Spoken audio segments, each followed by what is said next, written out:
Hello and welcome to Doodle Club. I'm Kate Field and I release art tutorials every Monday and Friday. Welcome if you are new, and welcome back all you lovely ones who join in every week. I am so pleased that you are here.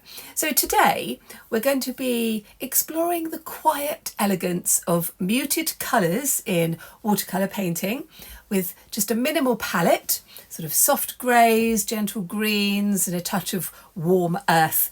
And I'm going to be creating some small illustrations of leaves, twigs, tiny flowers, things like this. So this is going to be a calm, beginner-friendly session, and you can develop it as much as you want. So perfect for a sketchbook page, your journal, a handmade card, or just an afternoon of peaceful painting. I'll guide you through mixing the subtle natural tones, shaping simple botanical forms, and letting the paint flow with ease. So gather your watercolours, a favourite brush, and let's go.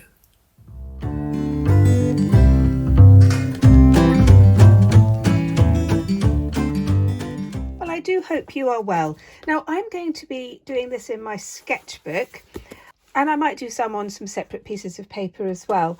You need to have some paper that has a bit of quality to it, or you could use wallpaper lining paper, that kind of thing.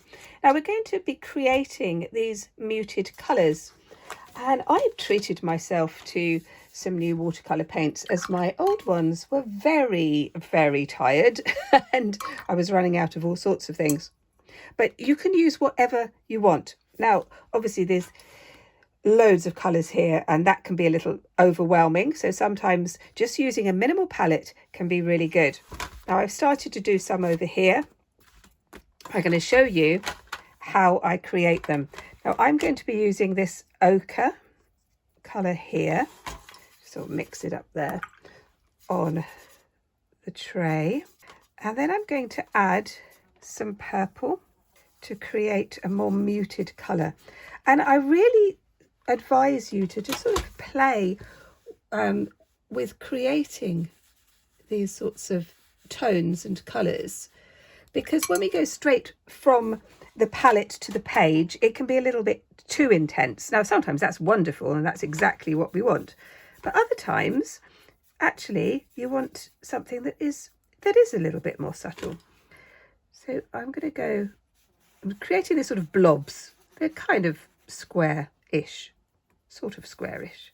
I really like making greys with purple. I think you can get some very, very subtle colours, and I really like that. I'm also going to pick up on blue. Just do these. Again, I'm not measuring these at all. And you can do it with whatever size page you have. But we're just going to create some splodgy squares, as I call them, in these browns, greys, slightly blue, slightly purple. Working very quickly, not thinking about it too much, because we can get very bogged down and thinking, oh my gosh, that's not the right colour. And this is why it's so lovely to work in a sketchbook, because I say all the time, the mark you make on the page is the correct mark. I say this to my students all the time. When we are playing, when we're experimenting, that's exactly what we need to think. We're not creating absolute masterpieces here. We are trying things out. And if you are new to watercolour, this is an absolutely brilliant way to get to know your paints, to get to know the brushes that you like, and just to allow yourself to play. So I've filled this page, these double pages now, with all of these blobs of watercolour, and now we need to leave them to dry. Now this one is quite dry now, so I'm going to start on this page with our little doodles of botanicals. Now I'm going to be using an acrylic pen in black. You could use a ballpoint pen as well. You need to have a pen that's not going to run, so it needs to be colour fast, and your page needs to be completely dry. This one is not quite so dry yet. This one is. And what I'm going to do is I'm going to just take some ideas, sort of organic shape ideas, maybe being inspired by the hedgerow just outside my house, where we're going into autumn here in the West Country in England, which is one of my favourite times of the year actually. And so a lot of the plants are kind of losing all their leaves, and we're getting this more kind of skeletal feel. And this is just the idea that I want to sort of share with you here, going over the shapes, not worrying about too much at all. We're just playing. Now you could have the leaves in front of you. On my computer screen I've got some photos, but you could have when I'm doing this in a workshop in the class, I will get my students to have the leaves and flowers in front of them. But this one is a little bit quick because, as some of you know, I've just got back from Italy celebrating my daughter's marriage and her wedding celebrations, which was wonderful. Oh my goodness, we've had the most wonderful time. We really have. Oh, and thank you all for your lovely wishes. So, what a lovely community this is. So I'm going over some of these spaces, keeping the you see how the neutral colours, it just sort of works really well. Now this sort of idea you can have in your journal. You can put this into a card. That's always really lovely, isn't it? I know that a lot of you like to make homemade cards. It's always so lovely to receive a homemade card, I think. Well, you know that someone's taken time to create it just for you. That's really nice. I love that. And this sort of idea, you can do it for as long or as little as you want. You can come back to it. You can put your own thing on it, really. And you can just see where it takes you. And it's one of these designs that I just really like. I mean, those of you who've watched me for a long time will know I love my bright colours. I really do. But sometimes going back to a more neutral can be really lovely. So let's just move this down a little bit. One of the things that I love to do with my students is to kind of start them off with an idea like this, and then get them to do whatever pops into their heads. And that is what I'm going to encourage you to do. And if you would like to share your work, you could come and join our Facebook groups. We have 2. They're just so friendly and lovely. So Friday Art and Doodle Club, running out of ink here, is for everybody. Anybody who just wants to see what other people are doing.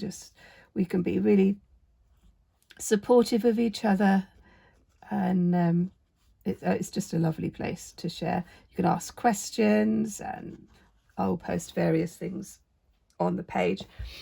And then we have the Open Studio, which is for anyone who's doing any of my courses. So I've got a few courses that are on YouTube now. There's Walking the Quiet Path, Art for the Soul, the Successful Artist Bootcamp, any of those.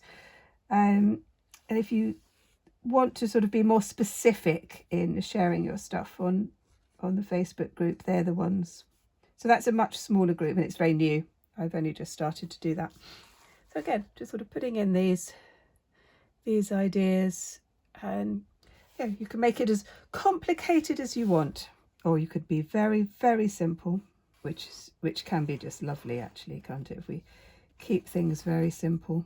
But I think having this very minimal palette can be very effective.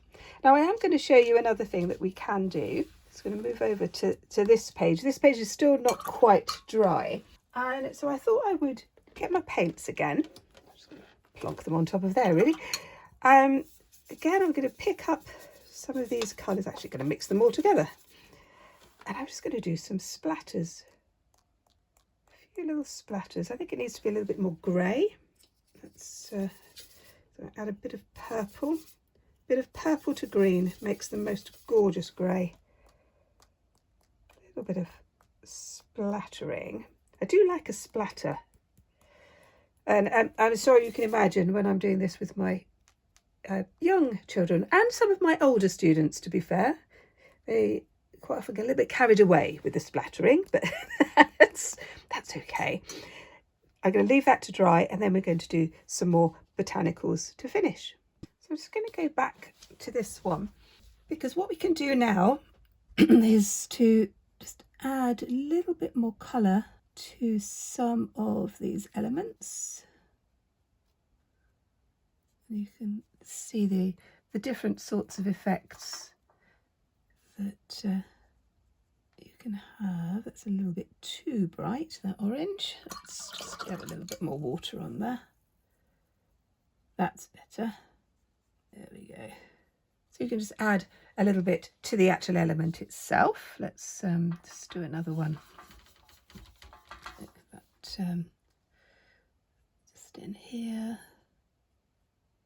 It's a little bit darker brown. And then you can also add to some of the background. You could add some elements using your brush, or you could just add some more blobs if you want to sort of take off the white of the page. That can be quite effective. But I really do encourage you to try things out and see the sort of things that you like, and also the things that you don't like, because that's the whole point of working in a sketchbook, is that we can really tune in to the things that we enjoy doing and the things that make us happy. And it's always good to challenge ourselves a little bit and come out of our comfort zones. Sometimes like on a Sunday afternoon. So we've had those. I am going to wait for the little blobby bits to dry, and then we will finish it off. So I've come back to that, and you'll have to excuse me if suddenly everything stops, because we've got a bit of a problem with our power at the moment, and we keep having power cuts, which is not great when I'm filming. So what I'm going to do now is I'm just going to be using paint. This is all dry and similar to what we did on the previous page, but this time I'm going to be painting in the leaves and petals and twigs and things like that, straight in with the watercolour, still keeping to these neutral colours. I am going to do a full autumn tutorial, I think, next week. So I'm going to build these up bit by bit. I do love these oranges that we get this time of year. I do love autumn. I fully appreciate those of you who live in the southern hemisphere who are going into spring. So just doing these. I'm going to do a few more, and then when these are dry, I'm going to go back in with the black pen. Well, I did a few more details on this one, a little bit more colour, and it's all dry now. I'm going to go in with my acrylic pen very kind of lightly and just do a few little details. Again, you can do as much or as little as you like. Just that kind of adds something. And if you're using these in your journals, then obviously you can leave spaces to write. This one is looking a little bit like a turnip, actually, isn't it? It doesn't look like a leaf at all. Oh dear. But you get the idea. And you can just add little bits to it as you go.